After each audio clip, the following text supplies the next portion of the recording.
Hello guys, so recently I got a new engineering sample CPU which is Q0L4 to replace my old i7-12700F.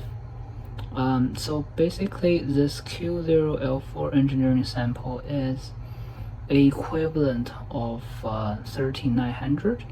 So it basically have 8 big cores and 16 small cores. So I want to replace my old i7 and see how much improvements I can get from this i9 engineering sample. So let's get started. So for this Q0L4 engineering sample, because this is the 13900 9K version, which means you cannot overclock on the CPU, and also as far as I know, the RAM will be limited to 3200, and there's no way to go beyond. If you set it to 3600, it will basically jump back to 3200 after you boot into Windows or something.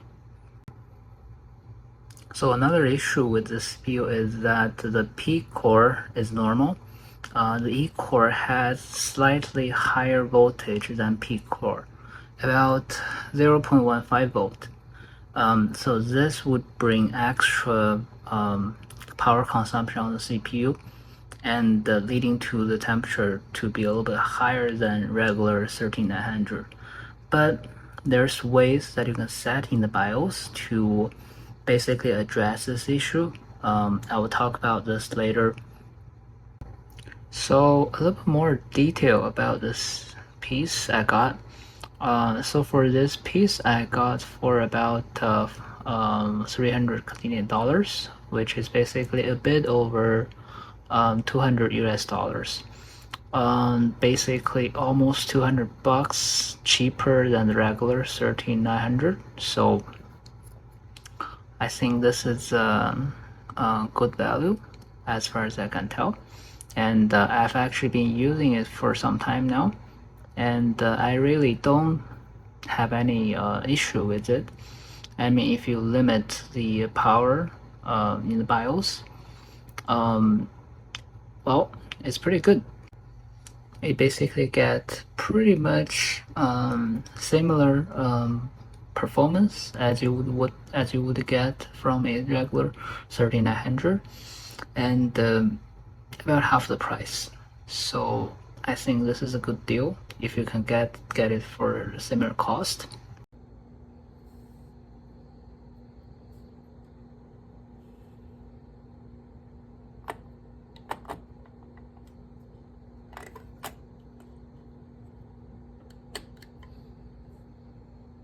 So I just put on the cooler. So I'm using a Thermalright PS120 SE cooler for the CPU, because this cooler will, I think maximum capacity is around 280 watts, so it should be enough for the CPU.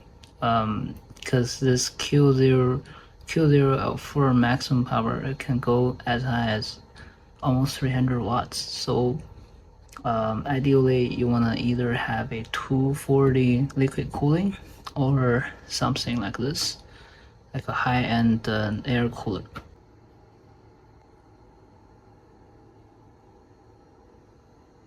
Alright guys, so now we've installed our new CPU, and now we've put in the BIOS. So in order to reduce the voltage of the P core, this is what you should do. So first you should go to the advanced mode and go to, I'm using a ASUS motherboard, so you should go to the AI Tracker tab. These are I just use XMP1 because my memories are just default 3200 megahertz. But whatever speed you set here, if it's anything above 3200, after you put into system, it's gonna be lowered automatically to 3200. 3200 megahertz is the absolute maximum for this CPU. So in order to reduce the voltage, you should go to the DIGA plus VRM. So you want to select the CPU load line calibration to level 7, which is the minimum V droop and the highest calibration. The reason is that we're going to reduce the voltage. So this V droop, if it's if you have low calibration, it's going to cause the performance to drop significantly. So we don't want that. Next, we should go to the internal power management. You should go to here. So the load line. Basically, you have to set the load line low. So this way, normally your CPU voltage would be low, and still maintain pretty good performance. So right now I'm setting to 0.17 for the AC and 1.1 for the DC. But the DC doesn't matter. The DC basically affects the measurements in the system.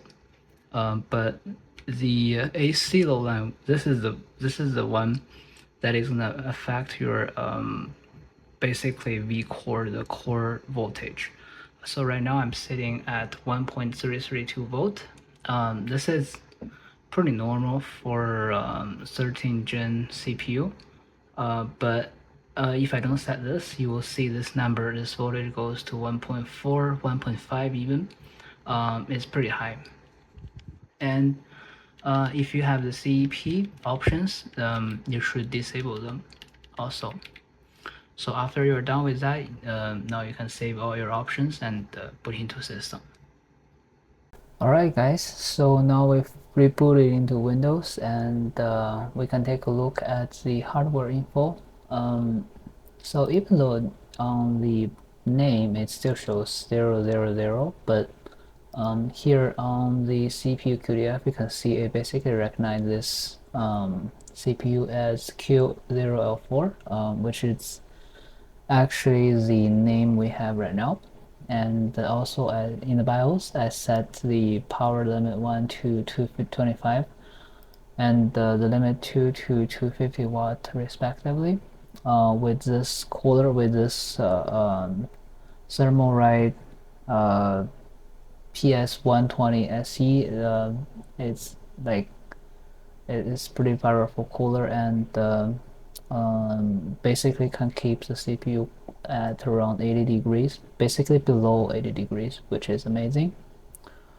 And here we can see that it has 8 P cores, 16 E cores, and for the P core, so for one core it can do 5.2, 2 cores can do 5.1, 3 to 4 is 5.0, 5 to 6 is 4.9, and 7 to 8 is 4.8. And also we can check out the voltage. We can run a quick CPU Z. It's gonna be pretty loud because I have a pretty powerful fan that's spinning at I think 5,000 RPM or.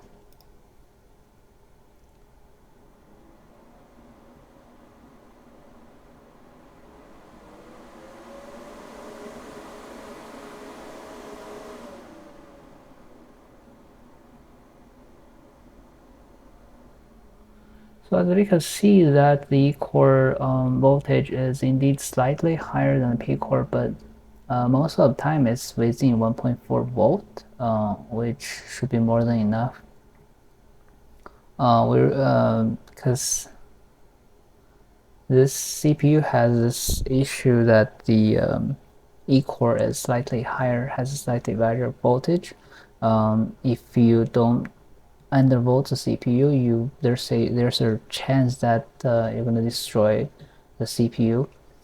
And as far as I know, there has been other cases that the CPU basically died because of high voltage, and also take away whatever that is on the first PCIe slot. Here we can see the core VID. The core voltage is also below 1.4 volt, which should be safe to use.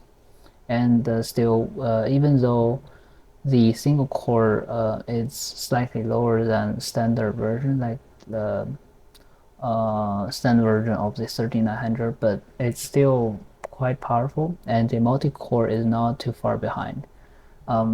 If you keep the power limit to about 180 to 200 watt, you should be able to get roughly 14,000 to 15,000. If you give a slightly higher voltage, you would bump the single core, but for me it really doesn't make that much difference, so keep it I just prefer to keep the voltage low to be on the safe side. Alright everybody, thank you for watching, and have a good day.